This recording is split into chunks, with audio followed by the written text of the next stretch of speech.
The Christ Letters, with enhanced narration and text. Letter 5.1. New Spiritual Terminology.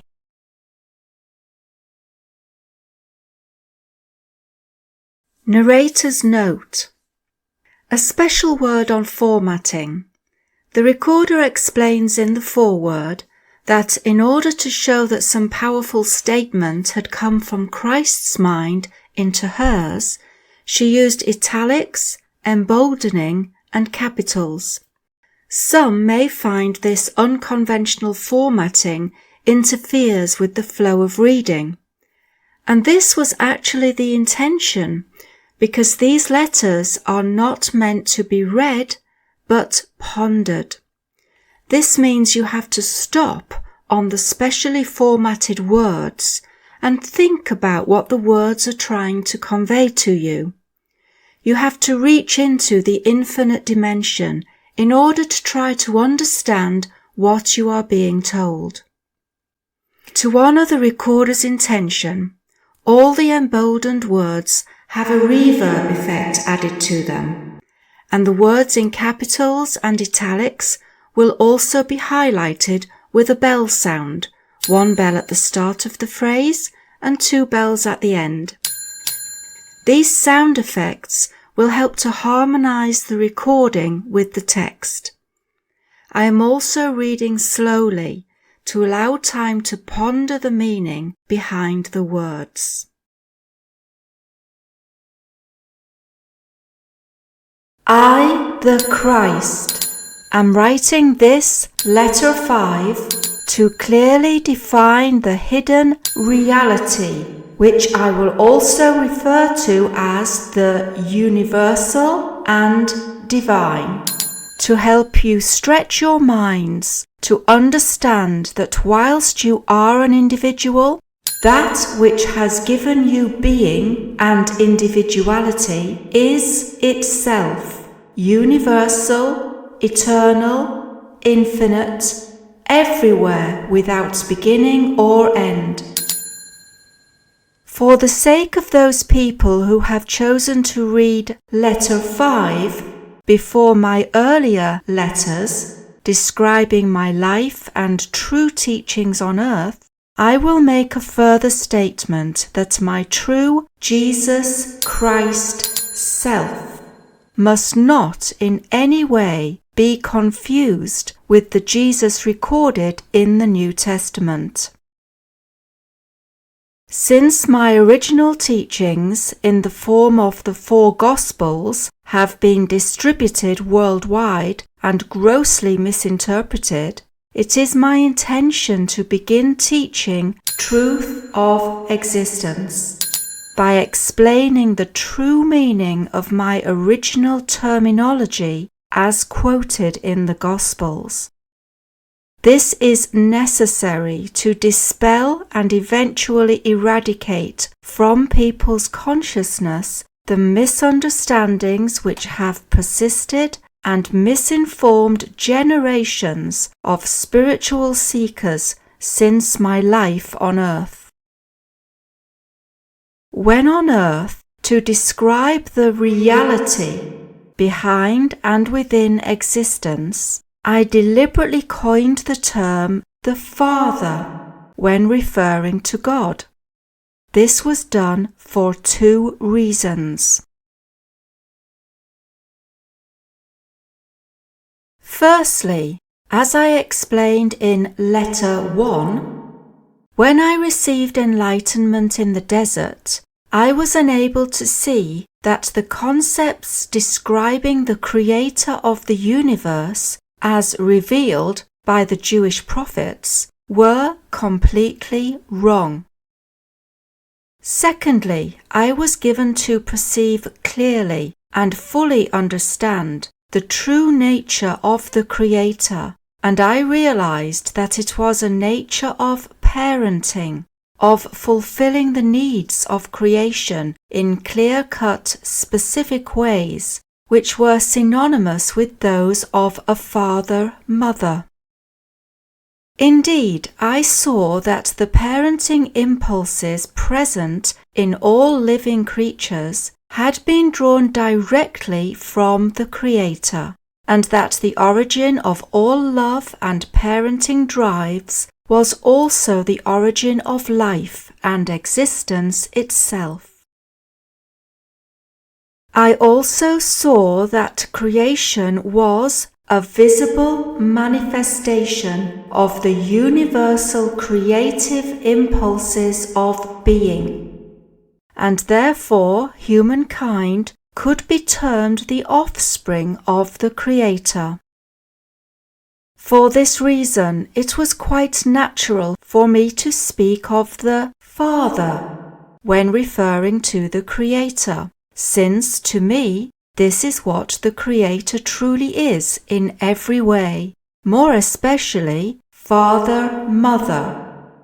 But having regard to the Jewish insistence on the woman occupying a subordinate position in their daily lives, I referred only to the Father, to avoid Jewish resistance and to gain their acceptance of the new terminology. I also coined the term the Father to help the Jews realize that their concept of Jehovah and the rigidity of Jewish laws were totally erroneous.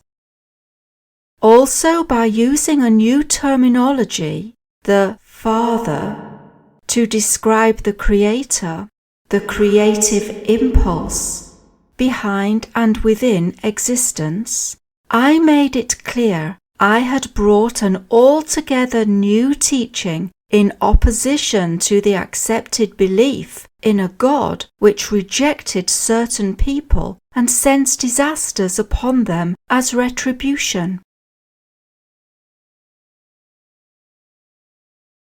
I want you to understand fully that nowhere has it been made clear in your New Testament that I brought a teaching completely opposed to the teachings in the Old Testament, and therefore the New Testament, as a true record of my life and teachings, cannot be trusted or accepted or believed.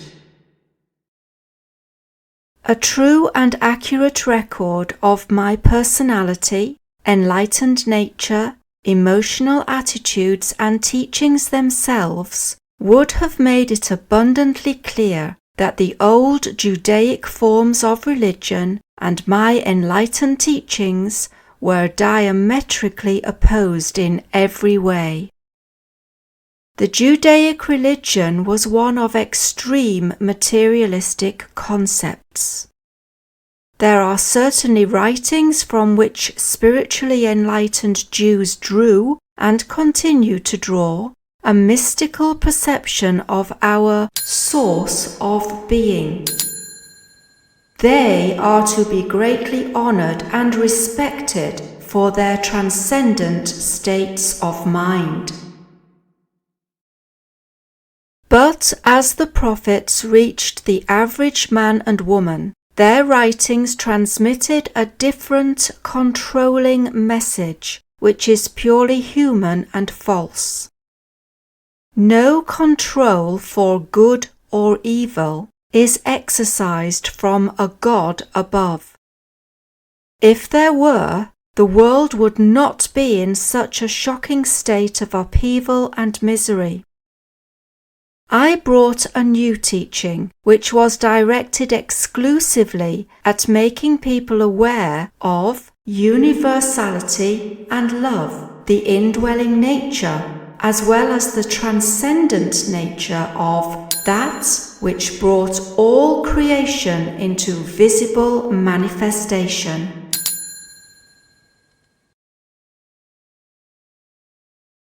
It is my purpose to make this abundantly clear, to enable seekers of truth to rid themselves of any remnant of belief that I was merely a prophet in a long line of Jewish prophets, that I continued preaching their themes of an Almighty Jehovah possessing ambivalent feelings towards his own creation. Fear of Orthodox Jews kept my disciples in line with what they had decided they would tell the public about me. You must remember that to gain new Jewish adherents to Christianity, they were afraid to discard the Old Testament, since it had held the Jews together for centuries. Therefore, they extracted and added on from my teachings whatever was compatible with the old religious beliefs. My genealogy was listed to reassure Jewish people I had descended from King David. Why should they bother with this unless they wanted to make it clear that I was very much a Jew of ancient lineage and therefore could be a candidate for messiahship?